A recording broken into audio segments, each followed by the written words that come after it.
Onions, onions, la la la. Onions, onions, ha ha ha. Do do do do do do. Hello there and welcome to Weave Your Web, Season 3, Episode 7. I am of course your host, celebrity psychic, among other things, Tor James Faulkner. I hope that you have had a lovely time since that we last spoke. That is not a good sentence. Since we last spoke, since the last time we spent a poddy eppy together, I hope you had a lovely time. I hope that you enjoyed the spooky spesh, which was also a celebration of Weave Your Web being back for a year. If you're not into scary stories, I completely understand. If you skipped the spooky spesh, totally get it. I hope that you've had a good autumn holiday, whichever way that you celebrate, whether it's Halloween, Samhain, something else. Got a lovely episode for you this time. Going to start with an article from Durham University, and the headline is "Psychic Nights Can Help with Grief, Study Finds." Attending psychic nights can help ease a person's grief, according to initial findings of a research study. The first of its kind study, led by Dr. Adam Powell from our Institute for Medical Humanities, has explored the growing cultural phenomenon of psychic nights in England's pubs. Now, I do have to inject slightly here. I think by psychic nights, they're possibly talking about mediumship nights, which is slightly different, just from the context of what I know about the article. However, let's continue. Psychological benefits regardless of belief. People attending psychic nights reported benefits such as a sense of hope, comfort or closure. This was regardless of whether they were skeptical about the authenticity of such events. Most participants did not identify exclusively as either firm believers in the supernatural or science-led skeptics. The team found instead that people swung between both positions and often held contradictory views. And I think that that's actually really, really common. And also, I think it's healthy. I think if you really, really are into psychics, mediums, the supernatural, the paranormal, etc. and so on, I think it's really, really common to sort of go, is that a thing? And it's kind of healthy to also question stuff. I think it's healthy to question everything, right? The article continues. Almost 3/4 of participants, 74%, agreed that science provides us with a better understanding of the universe than religion. However, 60% either disagreed or were uncertain that we can only rationally believe in what is scientifically provable. I kind of agree with that. I think that science gives us a really good understanding of what science understands. But it's my personal opinion that science doesn't understand everything, right? Continues. Belief in some aspects of the supernatural was fairly widespread. Just over 3/4, 76%, believe in ghosts and 72% believe the soul continues to exist after death. That's a really high percent of people believing that the soul continues after death. I would have placed that lower. I would have placed that much lower. Over half, 57%, suggested that religion is not important to them. The researchers suggested the interest in psychic events could potentially be filling a gap caused by the let's try that line again. The researchers suggested the interest in psychic events could potentially be filling a gap caused by the decline of institutional religion in the West. Limited well-being benefits. Over half of attendees agreed that simply attending a psychic night eased their grief over the death of a loved one. Right, so because of the context in the article,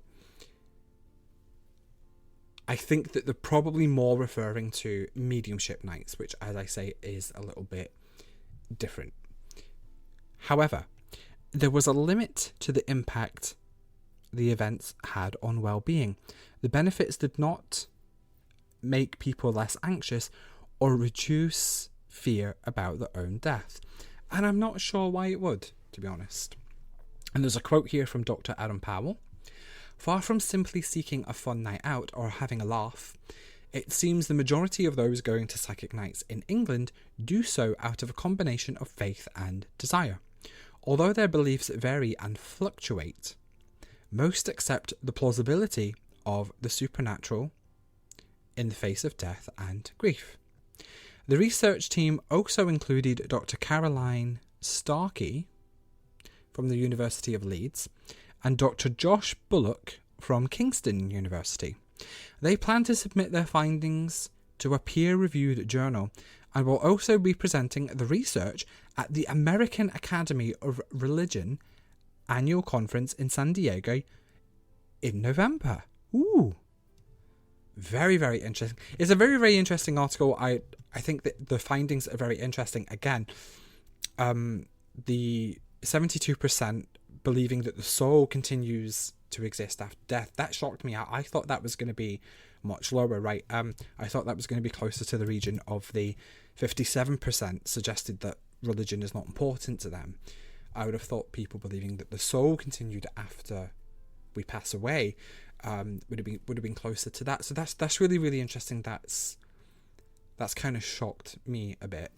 I would be interested to see if they do another study from people who wouldn't attend a mediumship or a psychic evening. I'd be really interested to see if they kind of correlate in terms of the percentages of people, because these are, I believe, people surveyed who actually went to a psychic night, a mediumship night, rather than just like random people on the street. But it's still really, really, really interesting. It's a really, really interesting article. So thank you so much for that. And I love when there's like actual research into the paranormal and the psychic stuff. And this might be a good point to insert that psychics and mediums are a little bit different. I had skimmed this article before recording. To be perfectly honest, I had to retake. But that'll be our little secret. Which is why I was saying about the context. But it would be a good point to insert that psychics and mediums are a little bit different. So while mediumship, how can I put it? Mediumship is a type of psychic ability. So if you think of it as all mediums are psychic, right?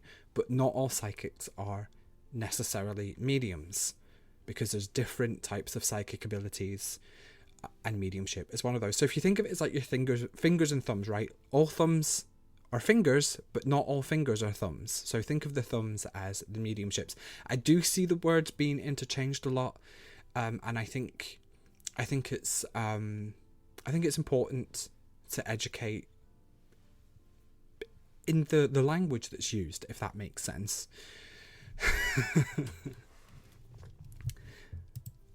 But let me know what you think about that. Do you agree? Do you agree that the soul continues after we pass away? Is religion important to you? I'd love to hear from you all, to see if you agree with the article. If you're listening on Spotify, I'll put a poll. I'll put a little poll. If you're not listening on Spotify, head over to the Spotify app and take part in the poll, and I'll reveal those results in a future episode. Okay, we have what I think is going to be a really, really interesting glitch in the Matrix experience. The name of this really caught my eye because I'm in the middle of playing Silent Hill games at the moment, and so if anything even slightly resembles Silent Hill at the moment, I'm like woohoo and getting very excited. So the title caught my eye, and the title reads, "The town I grew up in wasn't letting me go."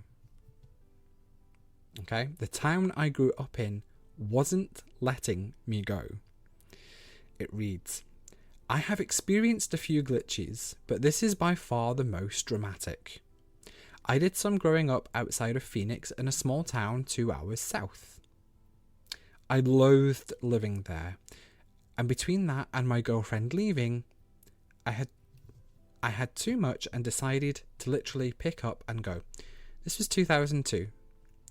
Everything I owned was thrown into garbage bags and tossed into my truck. Oh, you picked up and you went. Wow, okay.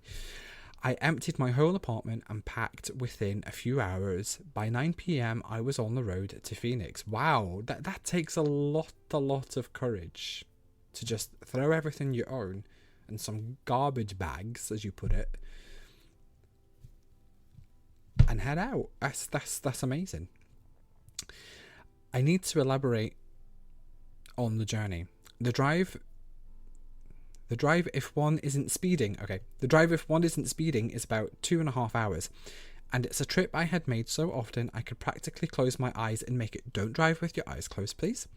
It's a boring drive up out of a valley the town is in, down the other side of a mountain. I'm getting car sick just reading this. And finally coasting 2 hours one way through flat, desolate desert. The desert sounds nice. It got weird real damn fast. I gassed up, got through town real quick, and started up the mountain pass. I was real 19 and real excited. Once you got up on the mountain, it was kind of like a hello to all the country in front of you, and goodbye to everything behind. I sailed down the mountain and proceeded on to Act 2, which was the long, boring part. I had a tape player in my old truck. A tape player? In 2002? Retro, love it. And I was maxing volume on the Ramones tape. The Ramones! And keeping watch of the green highway signs that told you how many miles the towns in front and behind are. That was the way I always battled highway hypnosis. The first sign read something like Phoenix 170 miles. Another small chunk of time passed into the night before I saw another sign, Phoenix 155 miles. When my high beams revealed the next one, it was a little sooner, Phoenix 143 miles. Did they really do them in increments like that? That's 170, 155, 143. That seems a bit random. But I swear the next sign that rendered out of the dark desert was the town I'm from. For the purpose of this, we'll call it Town X. Town X, 30 miles. I couldn't understand why it would show the town behind me on a 2-lane one-way highway. The next sign said Town X, 25 miles. WTF. In capital letters. WTF. When the next sign came up and said Town X at 15 miles, I didn't hesitate. I just had a really, really bad feeling. So I yanked my steering wheel left and drove over the shoulder and into pure desert median. The jostling shook me until I was able to complete my giant U-turn, landing on the other 2 lanes and hauling ass. 2 hours later, I was in Phoenix. Doesn't make any sense. Only thing I can think is maybe I turned off the highway and drove around onto the other lanes. But anyone who has driven through the desert will tell you just how impossible it is to complete that without noticing. And that's where the story ends. That is spooky. That is really, really spooky. That is not something that I can explain. I have no explanation for that. I'm not sure if I've experienced anything like that personally. I'm going to pose it to the listeners. Have you experienced something similar? Can you relate with this person? Has a town tried to drag you back into it? That's a head scratcher. That's a head scratcher. Wow. WTF indeed. I'll see you after the break. I don't like rain or snow or hail, or Moby Dick, that great white whale, but I love onions. I don't like shoes that pinch your toes, or people who squirt you with a garden hose, but I love onions. Onions, onions, la la la. Onions, onions, ha ha ha. Do do do do do do do. Onions, onions, la la la. Onions, onions, ha ha ha. Do do do do do do do. Hey, I'm Inbal. Our essential oil blends at Inbal's Apothecary Magical Oils are created by witches for witches. Hand blended in the New Forest and blessed personally by me. They're dermal grade magical oils for all your ritual and wellness needs.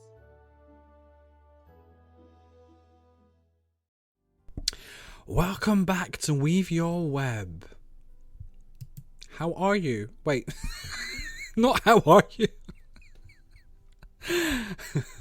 That's at the start of the show. Thank you for sticking with me. So something I would like to explore a little bit more here on the show. I don't think I've ever spoken about this on the show, actually.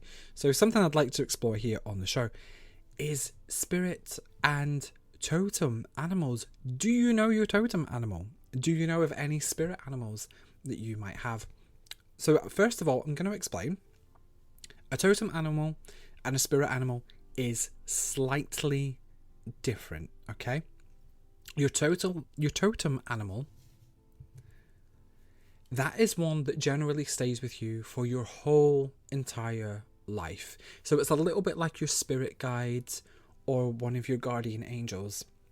They'll be with you your whole entire life, probably from before you're actually born, and probably still with you after you pass. I know that my totem is the spider, which is one of the reasons why the show is called Weave Your Web. And we all have one of those. So we all have a totem animal who is with us our entire life. We also have spirit animals. And these are, they serve a similar purpose, but they tend to come into our lives for a period of time and then they'll go off. So they'll come in to help us learn a lesson, to help us transition, to help us through a particular phase of our life. They'll give us, the strength and the guidance and things like that. And then they'll just slowly, just say, there you are. And then they'll leave. So that's the difference between a totem animal and a spirit animal. I know that when you Google, there's so much information that can sort of blend the two, and that's fine. That's absolutely fine. But that's kind of the difference. Spirit animals will generally show up in dreams or in everyday life. So maybe you all of a sudden, you start dreaming about a specific animal. The animal comes to you every single dream. You'll see TV adverts with the animal. You'll maybe see the animal outside more. Maybe your friend starts to send you, memes including this particular animal, stuff like that. And then all of a sudden, as I was saying, with spirit animals, that tends to go away a little bit. And there's lots of resources where you can find what the spirit animal means, what the spirit animal is trying to tell you, what this phase of your life is about. And if you would like me to tell you about that, that's a really good thing to ask on the show or in a private reading. So, get in touch and say, I'm seeing such and such an animal a lot. Could you tell me what that means? Your totem animal will and can show up in very similar ways. So your totem animal will show up in dreams. They will show up, in aspects of your life, but it's more of an everyday, subtle way. A spirit animal will come in a little bit more aggressively, right? So if you need a lesson from the lion, for example, the lion will literally roar in your face until you notice them, get the message, right? Whereas a totem, it will be a bit more subtle. It will be more subtle. It will be more deeply ingrained in perhaps things that you're interested in, okay? And to kind of find our totem animal, if you just meditate and ask them to show themselves to you, you can, just close your eyes, envision yourself perhaps going through a tunnel, or maybe walking somewhere that you know in real life. Maybe you're walking to the park, and ask your totem animal to meet you there while you're meditating. And again, there's lots of resources once you do meet your totem animal, to explain, the meaning, etc., and so on. Or you can ask myself, or there's many spiritualists and psychics who specialize and are involved in spirit and totem animals, and also animal communication. So you can have a look around, or come to me. But definitely let me know if you know your totem and your spirit animals. Let me know if you'd like me to help you figure that out. Like I say, it's a great question to ask here on the show. And again, if you're listening on Spotify, there'll be a little box on the Spotify app where you can pop that information in. That comes directly to me. If you're not listening on Spotify, the contact information for me and the show will be in and around wherever you're listening to this, or you can go to www.torjamesfaulkner.com, and don't worry if I've said that too quick, the link will be in the description. Now, we're not doing angel cards this episode, and we're not answering free psychic questions, but do keep sending them in. I'm going to do something slightly different this time. I want you to really, really relax, okay? If you want to take part in this, what I'm going to do is I'm going to take a couple of Talking to Heaven cards. Okay, so I want you to really, really relax, and I want you to focus on someone who has passed away, a loved one, a pet. I want you to really focus on them. And this message on these cards will be from them. So it's a little bit different, and it's not going to be to everybody's cup of tea, okay? So I'm going to shuffle. And I think I'm going to take 3 cards. It feels like a 3-card message from our loved ones. Okay.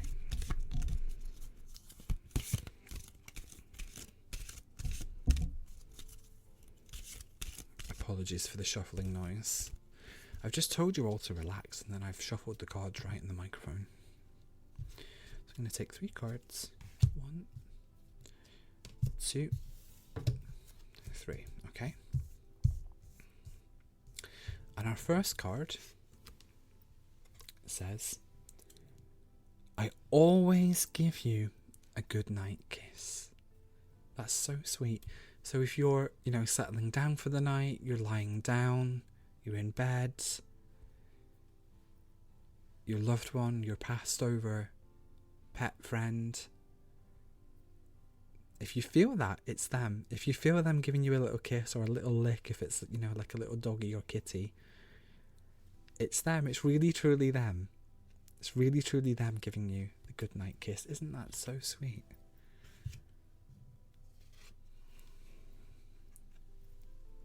And our second one is, you are never alone. So this loved one that you're focusing on is with you. They're with you all the time. They're around you, helping you, making sure that you're not lonely, that you're okay. So these are really sweet messages so far. So they're giving you a good night kiss, and they're keeping you company. And our third and final one, I have a new understanding. I have a new understanding. So they have a new understanding. This could be, for some people, it might be about situations that they were going through beforehand. This could be new understandings about themselves. There does feel to be a little bit of forgiveness energy with this too. Forgiveness between some of these loved ones that were group communing with, and the listeners, so that there is a bit of, there's like back and forth forgiveness there. They have a new understanding. They're asking for forgiveness. But those are really, really lovely messages. So I'm going to read the messages on the cards again. So the first one was, I always give you a good night kiss. I always give you a good night kiss. So sweet. You are never alone. You are never alone. And I have a new understanding. I have a new understanding. And again, there was a real feeling of forgiveness energy with that. So I hope that brings you some comfort if you took part in that section. I hope it brings you some comfort. I hope it brings you some joy, some peace. It's made me feel a little bit emotional. And that's all we have time for this episode of Weave Your Web. Thank you so much for joining me. It was an absolute pleasure. Thank you so much for your time. I'll see you next time. Go power. The onion is a tuberous vegetable and is a member of the genus Stincus delicioso. It was highly prized by the ancient Egyptian pharaohs and their friends and cousins. They cause watering of the eyes and rubefaction of the skin, but it is very, very delicious.